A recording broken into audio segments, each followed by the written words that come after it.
আসসালামু আলাইকুম বন্ধুরা, আশা করি সবাই ভালো আছেন। এর আগে আমি অ্যাডোব ইলাস্ট্রেটর নিয়ে একটি ভিডিও তৈরি করেছিলাম, যেখানে সমস্যা হচ্ছিল লাইসেন্সের কারণে। এরকমটা লেখা আসছিল, this unlicensed Adobe app has been disabled. তো ইলাস্ট্রেটরের যে সমস্যাটি ছিল অনেকেই সমাধান করতে পেরেছেন। ভিডিওটি দেখে অনেকেই কমেন্ট করছেন, খুবই ভালো লাগছে এবং আমার নতুন করে ভিডিও তৈরি করার জন্য আরও আগ্রহ জাগছে। তবে এরই ভেতরে আমাকে অনেকেই কমেন্ট করছেন যে ফটোশপের ক্ষেত্রে আমরা কিভাবে এটি করতে পারি। তো আমি অনেককেই কমেন্টে বলেছি যে সেম প্রসেস, তারপরেও অনেকে নাকি করতে পারছেন না। ঠিক সেই কারণেই আমি আবার এই অ্যাডোব ফটোশপের জন্য আলাদাভাবে নতুন ভিডিও তৈরি করার জন্য বসে গেলাম আপনাদের সুবিধার জন্য। তো অ্যাডোব ফটোশপের জন্য যেই কাজটি করতে হবে সেটির জন্য আপনারা কিবোর্ডের থেকে উইন্ডোজ যে আইকন রয়েছে এবং উইন্ডোজ প্লাস আর বাটন প্রেস করে এই যে আমাদের যে আগের যেই সেম কমান্ডটি দিয়েছিলাম wf.msc, ঠিকই সেম কমান্ডটি আপনি দিবেন আর কি, হ্যাঁ, শর্টকাটে করার জন্য। তো এই কমান্ডটি লেখার পরে দেখুন যে এখানে এই উইন্ডোজ ফায়ারওয়ালের যেই অ্যাডভান্স সিকিউরিটি সেইটি কিন্তু ওপেন হয়ে গেছে এবং এখানে ইনবাউন্ড রোল আউটবাউন্ড রোলস আছে। তো আমাদের এখানে আউটবাউন্ড রোলসে যাইতে হবে আর কি, হ্যাঁ। তো আমাদের দেখেন যে এই যে ব্লক অ্যাডোব ইলাস্ট্রেটর এটা করেছিলাম, আজকে আমাদের ফটোশপের জন্য ঠিক সেম একই কাজ করতে হবে। তো আমরা প্রথমে এই আউটবাউন্ড রুলসে আসবো, আসার পরে এই যে নিউ রুল রয়েছে, নিউ রুলে ক্লিক দেবো।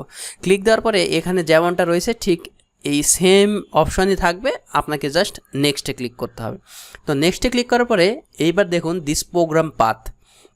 তো এখানে আমাদের ওই অ্যাডোব ফটোশপের যেই photoshop.exe ফাইলটি রয়েছে সেইটি এখানে চিনিয়ে দিতে হবে। তো ব্রাউজে ক্লিক দিলাম, দেওয়ার পরে আমি সরাসরি এই যে দিস পিসি থেকে এই প্রথম থেকে আপনাদের দেখানোর চেষ্টা করছি। লোকাল ডিস্কে আপনি ঢুকবেন, লোকাল ডিস্কে ঢোকার পরে এই যে প্রোগ্রাম ফাইলসের ভিতরে ঢোকার পরে অ্যাডোবে যাবেন।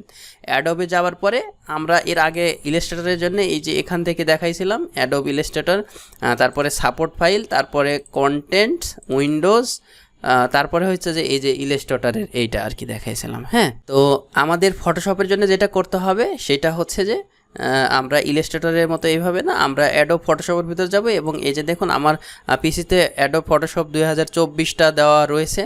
তো আমি এই অ্যাডোব ফটোশপ এই 2024-এর উপরে ডাবল ক্লিক দিব। ডাবল ক্লিক দিলে দেখেন যে এখানে ওপেন হয়ে যাচ্ছে কিছু ফোল্ডার। তারপরে আমি একটু স্ক্রোল করে নিচের দিকে আসবো এবং এই যে photoshop.exe যেই ফাইলটি রয়েছে এই ফাইলটি চিনিয়ে দিতে হবে। আমি এটার উপর ক্লিক করে সিলেক্ট করলাম, করার পরে এই যে ওপেনে ক্লিক দিলাম। ওপেনে ক্লিক দেওয়ার পরে দেখেন যে এই যে এখানে কিন্তু চলে এসেছে। এরপরে আমরা নেক্সটে ক্লিক করব। নেক্সটে ক্লিক করার পরে আপনাদের এই ব্লক দ্য কানেকশন এখানে কিন্তু চেক মার্ক থাকবে। তো এটা এইভাবেই থাকবে, তারপরে নেক্সটে ক্লিক দিতে হবে। তারপরে এখানে যা আছে ঠিক সেম সবই থাকবে, কোনো কিছু করার দরকার নেই। নেক্সটে ক্লিক করবেন। নেক্সটে ক্লিক করার পরে এখানে নাম দিতে বলবে। তো আপনি এখানে দেবেন যে অ্যাডোব ফটোশপ। তো আমি অ্যাডোব ফটোশপ দিয়ে দিলাম এখানে। দেওয়ার পরে ফিনিশে ক্লিক দিলাম। ফিনিশে ক্লিক দেওয়ার পরে আমি যদি আবার এখানে যাই, এই যে আমার এখানে মিনিমাইজ হয়েছিল, তো এখানে কিন্তু আমি এই যে ব্লক অপশানে কিন্তু আমি দেখতে পাচ্ছি আর কি, হ্যাঁ। এই যে দেখেন যে এখানে অ্যাডোব ফটোশপ ব্লক হয়ে গেছে আর কি। তো এইটা এইভাবেই থাকবে। এরপরে যদি আপনি নর্মালি এই ফটোশপটা ওপেন করেন তাহলে কিন্তু আপনার কাজ করবে, আর ওই প্রবলেমটা আর আসবে না, হ্যাঁ। যেই ইরোরটা দিচ্ছিল আনলাইসেন্সের কারণে সেইটি কিন্তু আপনার আর আসবে না। তো এই ছিল সম্পূর্ণ প্রসেস, আশা করি বুঝতে পেরেছেন। এইভাবে কিন্তু ওপেন হয়ে যাবে। তো আপনি যদি এখনও আমার এই চ্যানেলটি সাবস্ক্রাইব করে না থাকেন অবশ্যই সাবস্ক্রাইব করে দিবেন, আর সাবস্ক্রাইব করলে কমেন্ট করবেন। কমেন্ট করলে আমার নতুন নতুন ভিডিও তৈরি করার জন্য কিন্তু আগ্রহ বেড়ে যাবে। তো সুস্থ থাকবেন, সুন্দর থাকবেন, আর এই চ্যানেলটির পাশেই থাকবেন। ধন্যবাদ।